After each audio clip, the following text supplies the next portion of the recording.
자기야, 우리 엄마가 자기 연락처 알려달라고 하는데 핸드폰 번호 알려드려도 될까? 그래, 당연하지. 상견례도 다 했고 결혼식 날짜까지 다 잡았는데 나도 우리 부모님한테 오빠 전화번호 알려드릴게. 앞으로 서로 안부 연락도 하고 그러자. 고마워. 우리 엄마가 엄청 좋아하겠다. 안 그래도 며느리 생긴다고 기대를 많이 하고 계시거든. 우리 집에 나랑 내 동생까지 아들만 둘이잖아. 예전부터 딸 하나 있었으면 좋겠다는 소리를 맨날 하셨던 것 같아.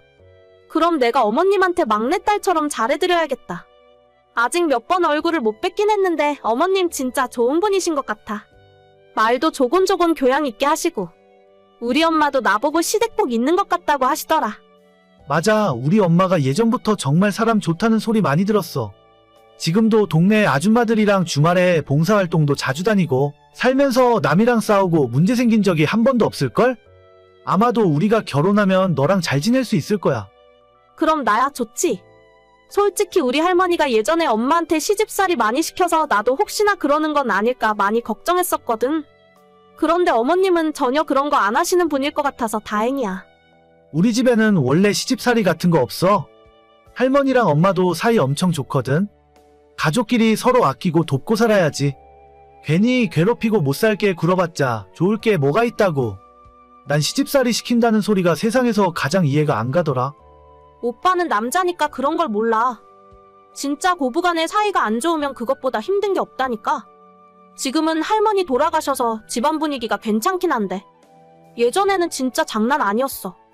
엄마가 할머니 때문에 아빠랑 못 살겠다고 하신 적도 있었거든. 진짜 그런 걱정이면 아예 마음 놓고 있어도 돼. 우리 엄마는 평생 남을 못 살게 굴고 괴롭힐 사람이 아니야. 아무튼 내가 이번에 연락처 알려줄 테니까 미리 너가 먼저 연락도 드리고 잘 지내봐. 우리 엄마라서 하는 소리가 아니라 진짜 좋은 사람이라서 그래. 알겠어. 나야 어머님이랑 친하게 지내면 좋지. 저는 3년 만난 남자친구와 올해 6월 결혼식을 앞두고 있던 예비 신부입니다. 3년이나 연애를 하면서 결혼 이야기가 오고 가기 전까지는 서로 부모님에 대해서 전혀 알지 못하고 있었어요. 남자친구의 어머님이 저를 보고 싶어 한다는 이야기를 몇 번 듣긴 했지만 그때는 앞으로 어떻게 될지 확신이 없는 상황인데 미리 인사드리러 가는 건 부담스러웠습니다.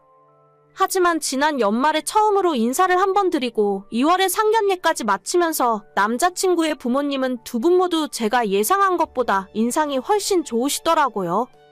특히 어머님은 인자하고 사람이 정말 좋아 보였고 이런 집에 시집가면 적어도 고부 갈등 걱정은 없이 살 수 있겠구나 싶었죠. 저희 집은 할머니가 살아계실 적에 엄마를 정말 많이 못 살게 굴어서 부모님이 갈등으로 이혼할 뻔한 적도 있었기 때문에 시어머니가 어떤 분인지가 제게는 정말 중요한 문제였습니다. 그런데 인상이 너무 좋으셨고 상견례가 끝나고 얼마 지나지 않았을 때 저랑 잘 지내고 싶으시다며 연락처를 먼저 물어보셨습니다. 저도 어머님이랑 잘 지내보고 싶은 마음이 있었는데 진짜 다행이구나 싶었죠. 하지만 그게 제가 남자친구와 헤어지게 된 원인이 될 줄은 꿈에도 몰랐습니다. 경아야, 나 준호 엄마야.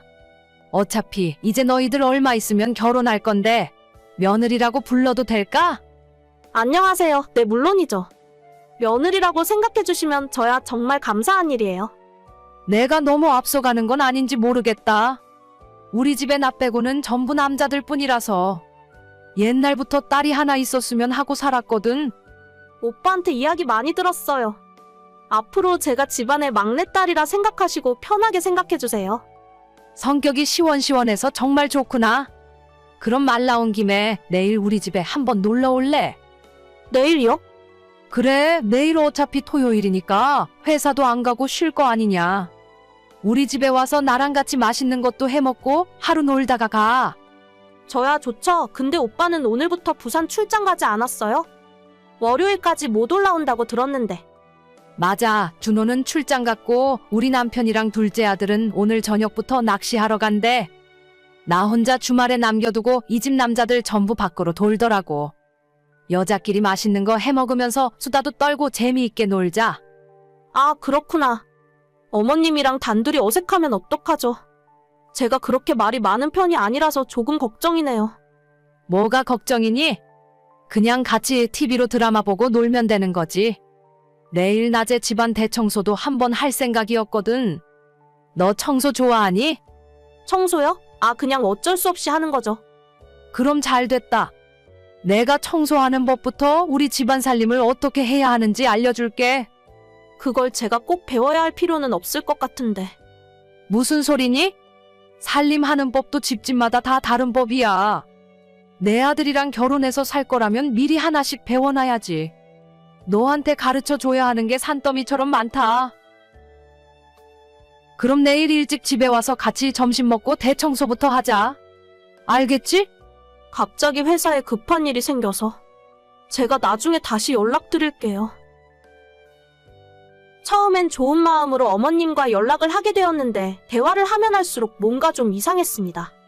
자꾸 저를 집으로 불러서 일을 시키려 하고 살림하는 방법을 알려준다고 하질 않나 이런저런 이유로 부담스럽게 하셨어요. 집안 대청소, 김장, 반찬 만들기 등등 저를 불러서 자꾸 원하지 않는 일을 시키려고 하시길래 이 문제로 남자친구랑 다툼이 잦아졌고 결혼 전에도 벌써 이러시는데 나중에 얼마나 들들 볶아댈까 싶어서 결국 파혼하게 되었죠. 제가 어머님이랑 문제가 생길 때마다 남자친구는 제 편이 아니라 무조건 자기 엄마 편을 들었기 때문에 이 결혼은 하면 안 되겠다고 결심했습니다. 그리고 저희가 헤어지고 며칠 후에 어머님에게 연락이 오더라고요. 우리 준호랑 헤어졌다면서? 너가 어떻게 이럴 수 있니? 네, 그렇게 됐어요. 죄송해요. 저보다 더 좋은 며느리 얻게 되실 거예요. 나는 너를 정말 딸처럼 생각했는데 내가 그동안 너한테 얼마나 잘해줬어? 아, 관심 주신 건 정말 감사해요. 그런데 가족이 되기에는 부족한 점이 많았던 것 같아요. 그래도 이제 제가 오빠랑 헤어지고 남이 되었으니까 앞으로 저한테 따로 연락은 하지 말아주셨으면 좋겠습니다. 그럼 어머님 건강하세요. 진짜 내가 너한테 괜히 정을 줬나 보다. 나는 정말 막내딸이라고 생각해서 너한테 다 해주려고 했는데 배신감이 너무 많이 드는구나. 아니, 입이 있으면 무슨 변명이라도 해봐. 그동안 어른을 가지고 놀았니? 어머님, 오빠한테 따로 들은 이야기라도 없으세요? 이야기? 무슨 소리야? 너희들 헤어졌다는 소리를 어제 듣고 내가 얼마나 마음이 심란한데? 아, 오빠가 이야기를 제대로 안 했나 보네요. 저희 헤어지는 이유가 어머님 때문이에요. 나 때문이라고? 내가 뭘 어쨌다고? 어머님께서 시도 때도 없이 저한테 연락해서 오라가라 하시고 맨날 귀찮은 집안일을 저한테 시키려고 하셨잖아요. 제가 아직 어머님 며느리가 된 것도 아닌데. 그게 어떻게 집안일을 시킨다고 생각할 수가 있어? 너가 청소할 줄도 모르고 설거지 빨래 요리도 제대로 못한다고 하니까 내 아들 고생시킬 수는 없잖아. 그래서 처음부터 살림하는 법을 다 알려주려고 한 것뿐이야. 너희 엄마가 안 가르쳐준 걸 내가 알려준다고 하는데 뭐가 문제니? 저는 어머님 아들 뒤치다거리나 하려고 결혼하는 게 아니에요. 밥 해주고 빨래 해주고 청소해줄 사람 필요하면 가사 도우미를 구하지 그러셨어요? 뭐야, 그럼 넌 결혼해서 그런 것도 안 하고 살 생각이었니? 하죠. 당연히 해야죠. 근데 부부가 맞벌이하고 살면 집안일도 같이 하는 법이에요. 아니, 내 아들 청소시키고 빨래시키려면 내가 뭐하러 너한테 장가를 보내? 귀하게 키운 내 아들 그냥 내가 품고 살고 말지? 너 정신 똑바로 차리고 살아. 그러니까 앞으로도 계속 품고 사세요. 요즘 그런 식으로 하시면 어떤 여자가 시집을 오겠어요? 어머님부터 정신 차리셔야 할 것 같아요. 아, 이제 어머님도 아니라 그냥 아줌마네요. 뭐? 아줌마? 너 진짜 말이면 다인 줄 알아? 그럼 제가 아줌마로 부르지 뭐 어떻게 불러드려요? 아무튼 앞으로 연락하지 마세요, 아줌마. 저희 완전 남남이잖아요. 한 번만 더 연락하시면 스토커로 신고할 거예요. 야, 너 말이면 다인 줄 알아. 어디서 저런 싸가지가 있어? 끝까지 정신 못 차리고 큰 소리 치더라고요. 저를 막내딸처럼 생각하고 아껴준다고 하더니 자기 아들 살림이나 해주는 공짜 가사 도우미 정도로 생각하신 것 같습니다. 어쨌든 완전히 헤어졌고 지금도 파혼하길 잘한 것 같아요. 주변에서 다들 저한테 괜찮냐고 걱정을 하시지만 어느 때보다 홀가분한 기분입니다. 저런 인간들이랑 결혼을 했으면 평생 후회하면서 살았을 것 같아요. 야, 너 소개팅 한 번만 해라. 내가 이번에는 진짜 괜찮은 여자로 소개시켜줄게. 소개팅? 무슨 헛소리야. 우리 나이가 벌써 35인데 소개팅은 무슨 소개팅? 너 작년에도 진짜 괜찮다면서 만나라고 난리 쳤잖아. 한 달 동안 조르길래 나갔더니 진짜 이상한 사람이었어. 내가 그때 고생한 걸 생각하면 진짜. 그때는 별로 친한 사람도 아니었는데 회사 후배가 엄청 조르더라고. 주변에 괜찮은 사람 소개시켜 달라 하는데 내가 너 말고 또 누가 있냐? 아, 됐고. 나 앞으로는 소개팅 같은 거 안 하니까 그런 약속 같은 거 잡지 마. 이번에는 그 사람이 너 실물 보고 소개시켜 달라고 한 거야. 진짜 직업도 외모도 괜찮고 능력도 있는 여자니까 한번 만나보기라도 해봐. 지난달에 동환이 결혼식에서 그 여자가 너보고 마음에 들었나 봐. 내 와이프랑도 친한데 진짜 괜찮으니까 한번 만나보기라도 해. 괜찮은 여자들은 괜찮은 남자 만나고 있겠지. 하나도 기대 안 하니까 괜히 이상한 소리 하지 마. 나 소개팅 안 해. 야, 걔한테 이야기 다 해놨단 말이야. 한 번만 부탁하자. 내 얼굴 봐서 딱 한 번만. 어휴, 진짜. 저는 35살이고 현재 3년째 여자친구가 없습니다. 3년 전에 결혼까지 생각하며 진지하게 만나던 여자가 있었는데 저희 부모님들 반대가 너무 심해서 결국 헤어지게 되었어요. 저는 그때나 지금이나 직장에서 열심히 일을 하는 중이었고 그 친구는 공무원 시험을 준비하고 있었는데 20대 후반까지 시험에 합격 못하고 있으니 저희 부모님이 탐탁치 않게 여기셨죠. 결국 마지막 기회라고 해서 1년을 더 기다렸는데 끝내 합격을 못하는 바람에 저희 부모님이 뭐라 하기도 전에 그녀가 먼저 잠수 타고 제 앞에서 사라지더라고요. 그 뒤로 한번 연락된 적도 없고 지금도 어디서 뭐라고 있는지 모르겠습니다. 아무튼 처음엔 부모님을 많이 원망했었는데 시간이 많이 지나고 지금은 별 생각이 없어졌고 대신에 여자를 만나는 것 자체가 귀찮아져서 연애를 하기 싫더라고요. 직업 때문인지 뭐 때문인지는 모르겠는데 주변에서 소개팅 하라는 이야기는 많이 들어왔지만 대부분 거절하고 있습니다. 하지만 이번엔 친구가 워낙 간곡하게 부탁을 하는 바람에 어쩔 수 없이 한번 소개팅을 나가기로 했고 큰 기대 없이 연락처를 넘겨받았어요. 안녕하세요. 관종이 소개로 연락드리는 박동원이라고 합니다. 아, 안녕하세요. 저는 차조아라고 해요. 얘기는 관종 오빠한테 미리 전해 들었는데 5급 공무원이시라면서요? 부모님들도 전부 공직에서 일을 하신다던데 진짜 대단하세요. 아, 무슨 그런 이야기까지. 그냥 평범하게 직장 다니는 월급쟁이나 마찬가지예요. 그럼 어디서 무슨 일을 하고 계세요? 저는 지금 세종시 기획재정부에서 일을 하고 있어요. 아, 지방에 계시는구나. 저는 5급이면 서울에서 일하시는 줄 알았어요. 아, 그건 아니에요. 정부기관 건물이 지방으로 많이 이전했기 때문에 저희도 거기에서 일을 해야 해요. 본가는 아직 서울에 있어서 평일에는 세종시에서 일을 하고 주말에는 서울로 올라가죠. 아, 그러면 주말에 서울에서 만나면 되겠네요. 저 지금 제가 거기까지 내려가야 하나 어떻게 해야 하나 걱정하고 있었거든요. 지방은 잘 가본 적이 없어서. 아, 그러시군요. 그러면 시간과 장소는 어디가 좋을까요? 제가 강남에 살고 있거든요. 강남에서 만나면 서로 편하지 않을까요? 아무래도 이쪽이 수준 있는 곳들이 많으니까 좋을 것 같은데? 그럼 제가 그쪽으로 갈게요. 혹시 오실 때 차 가져오실 건가요? 차요? 글쎄요. 주말에 강남인데 그냥 대중교통 이용하고 가는 게 낫지 않을까 싶은데요. 아무래도 너무 막히고 강남은 주차할 곳도 별로 없어서 힘들잖아요. 아니, 그래도 제가 처음 만나는 자리라서 예쁘게 꾸미고 구두까지 신고 나갈 건데? 차 없이 걷고 대중교통 타라고 하면 너무 힘들지 않겠어요? 아, 제가 그걸 생각 못했네요. 그럼 조아씨 근처로 제가 차로 모시러 갈게요. 네, 좋아요. 그럼 제가 약속 시간이랑 집 주소 카톡으로 보내드릴게요. 그녀는 강남의 월세 비싸기로 유명한 주상복합 오피스텔에 살고 있었고 사실 이 정도 대화만 나눠봐도 이번 소개팅은 꽝이구나 예상할 수 있었습니다. 진짜 괜찮은 여자라고 자기를 마지막으로 믿어보라던 친구의 얼굴이 생각났지만 그래도 약속은 끝까지 지켜야 하니까 얼굴 한번 보고 밥만 먹고 돌아와야겠구나 싶었어요. 황금 같은 주말에 집에서 편히 쉬고 싶은데 꾸역꾸역 서울까지 올라와서 주말에 차 끌고 강남까지 나갔더니 정말 속에서 욕이 올라오는 기분이었죠. 기껏 약속한 장소로 나갔더니 10분 넘게 늦게 나오는 바람에 주차해놓을 수도 없어서 주변을 2바퀴나 더 돌았습니다. 이미 아무리 예쁜 여자가 나오더라도 이 소개팅은 거기에서 끝이었어요.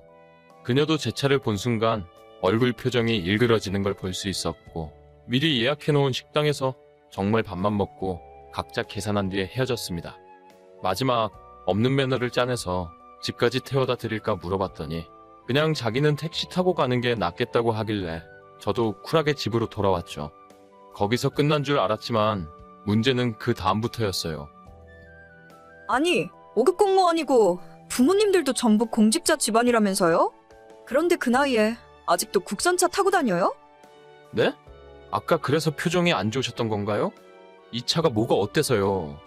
처음 제가 발령 받았을 때 부모님께서 사주신 건데. 5급이면 월급도 많이 받는 거 아닌가요? 저 국산차 타는 남자 처음 만나보는 거예요. 아니, 제 나이에 뭘 얼마나 대단한 차를 타겠어요? 어차피 오늘 제가 마음에 안 드신 것 같은데 그냥 여기서 연락 그만하죠. 너가 뭔데 연락을 그만하라 말아야. 어디서 거지 같은 게? 차도 내가 찰 거야. 거지라고요? 그쪽 직업이 뭐 얼마나 대단하시길래 그런 말씀을 하십니까? 저 인터넷에서 얼마나 유명한 사람인지 짐작도 못 하실걸요? 지금도 저한테 필라테스 배우고 싶다는 사람이 수십 명씩 줄을 서 있다고요. 당신 같은 똥차 만나서 낭비할 시간 없으니 여기까지 해요. 네, 저도 마찬가지네요. 다짜고짜 제 차 때문에 저런 소리를 들을 줄은 몰랐어요. 낡아 빠진 경차를 타고 나간 것도 아니고 새 차로 뽑은 지 6년 된 소나타거든요. 5급이건 6급이건 공무원이 월급 받아봐야 얼마나 받는다고 제가 외제차를 타고 다니겠습니까? 저희 부모님들도 항상 평소에 검소하게 사셨고 저도 굳이 무리를 하면 못 살 것도 없겠지만 이 나이에 제가 외제차 타고 출근하면 주변에서 뭐라고 생각하겠어요? 그날 처음 본 여자한테 거진이 뭐니 저런 소리까지 들으니까 정말 황당했습니다. 나중에 주선자 친구한테 연락이 오더니 대체 어떻게 된 일이냐 묻더라고요. 야, 소개팅 어떻게 됐냐? 완전 난리 난 것 같은데? 난리는 난리지. 나보고 거지 같다고 연락도 하지 말라더라. 강남에 똥차 타고 나타났다고 쪽팔려 죽는 줄 알았대. 진짜 미안하다. 저번에 와이프가 소개시켜줘서 한번 만났을 때는 엄청 조신한 척 하더니 자기는 기껏해야 강남 오피스텔에서 월세 내고 사는 주제에 너도 그냥 다 이야기하지 그랬어? 부모님이 건물을 갖고 있고 너는 세종시에 아파트 분양 받아서 살고 있다고. 소개팅 나가서 누가 그런 이야기를 하냐? 그리고 그런 말에서 내가 호감 얻어봤자 그런 사람이랑 무슨 연애를 해. 내가 5급 공무원이라고 하니까 엄청 많이 돈 버는 줄 알았나 보더라고. 월급쟁이가 집 대출 갚고 나면 먹고 살기 팍팍한 건데 무슨 외제차를 타고 다니라는 건지. 걔가 주변에 돈 많은 사모님들 상대하면서 머리에 똥만 가득해졌나 봐. 서울 올라온 지 이제 겨우 3년 됐으면서 진짜 웃기는 기집애네? 내가 와이프 친구들한테 이야기해서 주변 사람들 중에 걔한테 수업 듣는 사람들 전부 그만두라고 할게. 아, 됐어. 무슨 소개팅 한 번 까였다고 그런 짓까지 해. 나 진짜 이제 소개팅 안 할 거니까 다신 이런 자리 만들지 마. 자연스럽게 인연을 만나고 싶으니까. 아니야. 그런 건방진 기집애는 한번 제대로 혼이 나봐야 돼. 주변 사람들한테 다 이야기해서 절대 수업 듣지 말라고 해야지. 그리고 진짜 마지막으로 소개팅 딱 한 번만 더 받아봐. 와이프 친구 중에 아빠 병원 건물에서 약국 운영하는 약사도 있고 로펌에서 일하고 있는 변호사도 있어. 이번엔 너가 한번 골라봐. 그런 분들이 나를 왜 만나냐. 아무튼 난 진짜 생각 없으니까 더 이상 곤란하게 하지 말아줘. 야, 딱 한 번만 더 해봐. 딱 한 번만. 이렇게 이번 소개팅 일은 마무리되는 듯 했어요. 친구가 뒤에서 무슨 짓을 했는지는 모르겠지만 며칠 후에 그 소개팅 여자에게서 연락이 오더니 자기가 너무 무례하게 굴어서 죄송했다며 사과를 하더라고요. 한번 다시 만나서 식사라도 대접하고 싶다고 구구절절 장문에 사과문을 보냈길래 그냥 답장도 안 하고 읽지도 않고 차단해버렸습니다. 저는 평범한 집안에서 태어나 평범하게 살았다고 생각해요. 주변에 워낙 공부 잘하거나 집이 잘 사는 친구들이 많아서 특히 더 그렇게 생각하고요. 그래도 거짓소리 들을 만큼 대충 살진 않았는데 약간 기분이 씁쓸하더라고요. 얼마 전에 퇴근하다가 외제차 매장을 지나가면서 나도 확 질러버릴까 하는 생각이 들기도 했지만 저런 차를 타야 만날 수 있는 여자라면 그냥 안 만나는 게 나을 것 같네요. 이제 진짜 소개팅 같은 건 그만하고 저랑 잘 어울리는 좋은 인연을 만들고 싶습니다. 올해가 가기 전에 꼭 만났으면 좋겠어요. 오늘의 사연은 여기까지입니다. 구독과 좋아요, 알림 설정은 많은 힘이 됩니다. 다들 행복하시고 좋은 하루 되세요.